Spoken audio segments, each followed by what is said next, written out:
Iran युद्ध को लगभग 170 दिन होने वाले हैं। 5 महीनों से ज्यादा की जंग में इस वक्त ट्रंप बुरी तरह से फंस गए हैं। एक तरफ हॉर्मुज पर ईरानी गदर है, तो वहीं दूसरी तरफ अमेरिका के बेहद महंगे और एडवांस MQ-9 ड्रोन को ईरानी सेना और हूथी लड़ाके कीट पतंगों की तरह हवा में मार रहे हैं।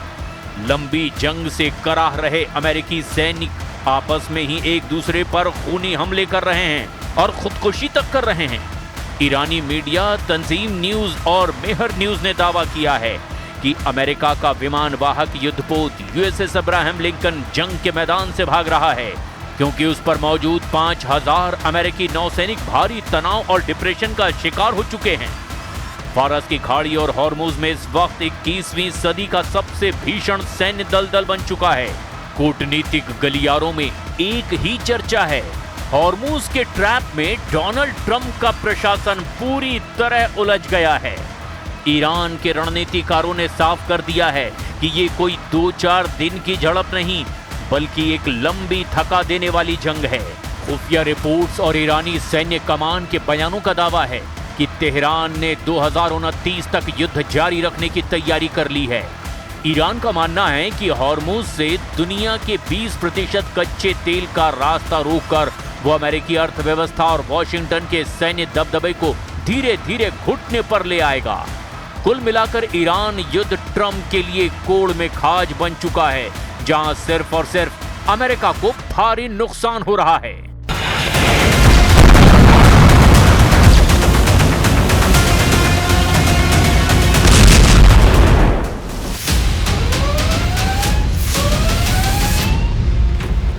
ईरान युद्ध अब हॉर्मुज की सरहदों तक सीमित नहीं रहा, बल्कि हॉर्मुज अब ईरान युद्ध में हार जीत का हाई पॉइंट बन चुका है।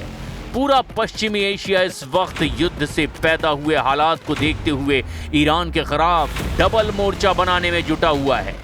पश्चिम एशिया में मौजूद अमेरिका की 8 मुख्य मिलिट्री बेस ईरान के हमलों और भीषण खतरों के बीच जंग करने को मजबूर हैं। एक तरफ फारस की खाड़ी में अमेरिकी युद्धपोत और ईरानी मिसाइलें आमने सामने हैं, तो दूसरी तरफ वॉशिंगटन और तेहरान के बीच बयानों का युद्ध अपने सबसे खतरनाक स्तर पर पहुंच चुका है।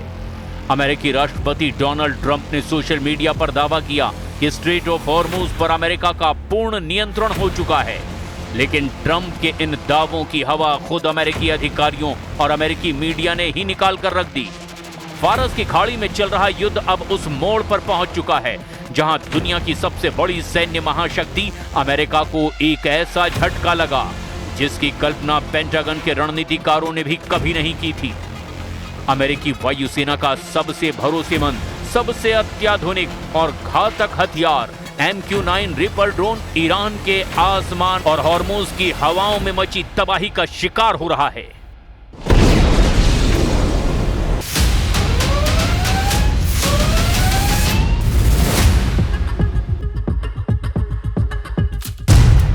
वॉशिंगटन पोस्ट की एक सनसनीखेज रिपोर्ट के मुताबिक ईरान के साथ जारी इस जंग में अमेरिकी सेना ने अब तक अपने कुल MQ-9 रिपर ड्रोन बेड़े का लगभग 1/4 हिस्सा यानी 25% हिस्सा गंवा दिया है।